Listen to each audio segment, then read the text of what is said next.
সালাম করবা না এই যে এই সবচাইতে ভালো পরিবেশ। সে মাটিতে বসা, তুমি ওই পাশে মাটিতে বসছো। আমরা খুবই আনন্দিত এবং গর্বিত তোমার নিয়ে। ইতিপূর্বে আমাদের আপনারা সাংবাদিক ভাই যারা আছেন, আপনারা দেখতে পারতেছেন যে ইতিমধ্যে আমাদের যে মেম্বার প্রার্থী সে কিন্তু ইদানিং জনগণের পাশে যেভাবে নিঃস্বার্থে আসিয়া ধুলোয় মাটিতে বসে পড়ছে এবং কি এত সুন্দর একটা আন্তরিকতার সাথে কথা বলছে, সেক্ষেত্রে আপনারা সাংবাদিক ভাইদের আমার অনুরোধ যে আপনারা এটা দর্শকদের মাঝে ছড়াই দেবেন। সে নতুন প্রার্থী আপনাদের মাঝে আসছে, সে যেন এই আগামীতে সামনে সুন্দরভাবে এই দিক নির্দেশনা দিয়ে জনগণের পাশে থাকতে পারে, এই আশাবাদ ব্যক্ত করছি। ধন্যবাদ সকলকে।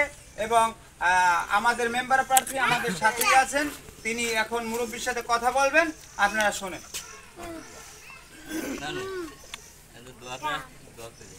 একটু মাথাটা হাত দিয়ে দেন। নতুন প্রার্থী বছর আমগো বংশে এই আলহামদুলিল্লাহ আলহামদুলিল্লাহ আলহামদুলিল্লাহ কথা কইবেন কিছু না বুঝ পাইছি ওইতে